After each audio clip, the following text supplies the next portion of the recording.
Hello, this is Seth Winning, and welcome to another in-car movie review. Today I saw Red Sparrow.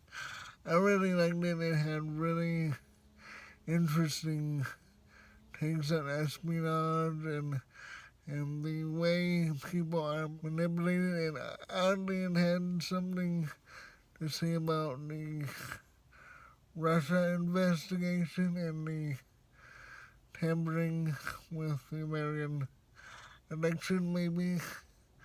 Not directly, but just how Russia wants to be a superpower again, and they'll do anything to do it while Americans are content to let racial causes divide us.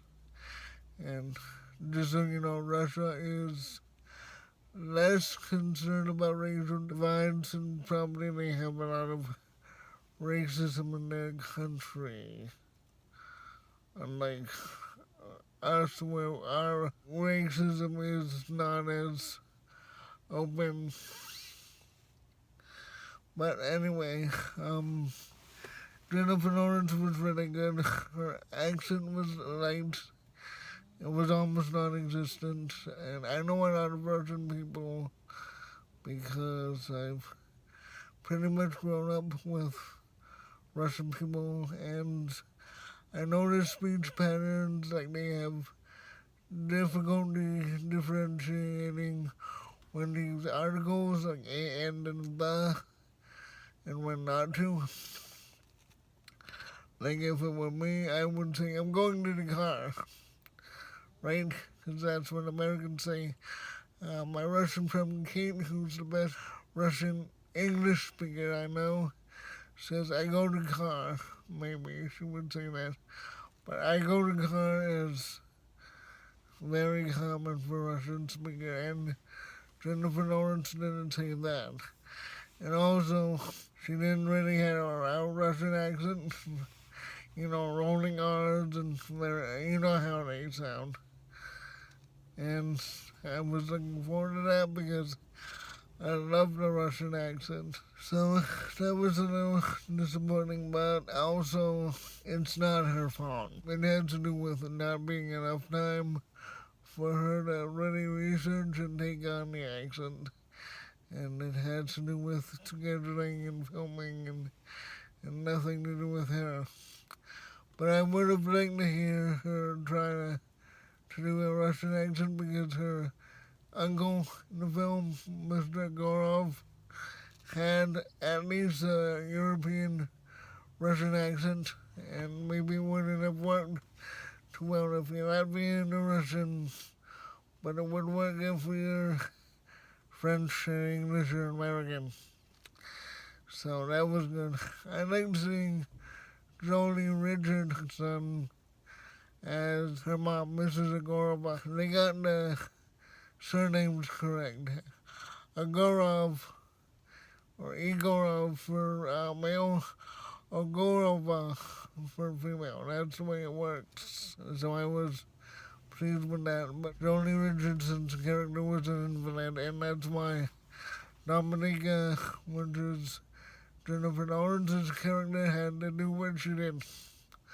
Also, her uncle was the deputy director of FSB, or the old KGB, or the new KGB. So she had it in.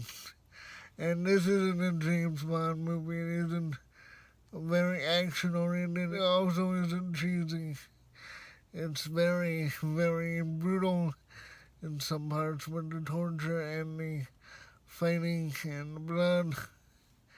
But it has to be because that's what the type of movie it is.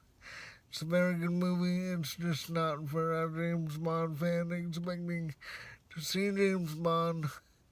But I really enjoy it. I thought it was interesting how they juxtaposed Russian and American society and made it somewhat kind of the same. And I think it's true. Russian people love their country just as much as I love America. And we think the same things about our country, and we think the same things about the other country, I think. And so, well, I have a different view because I know so many Russians, but still I think there's still Russia, and Russians will think we're still American. And it's a good movie, I think you should see it. And don't mind Jennifer Lawrence's accent because it's not her fault. Just try to figure out what goes on in the end because that's switcheroo of an ending. And you probably can figure it out. I know I didn't really until 3/4 of the way through. You know, it's just my movie. Nothing is what it seems. And I'm gonna have a good day. Go see a movie. Click like and subscribe. Hit my bell. And go see my links in the box below to see what I'm using. Right now I'm using an iPhone 7 front-facing camera with ProCam app. So have a good day. I'll get back with you with another one. Bye.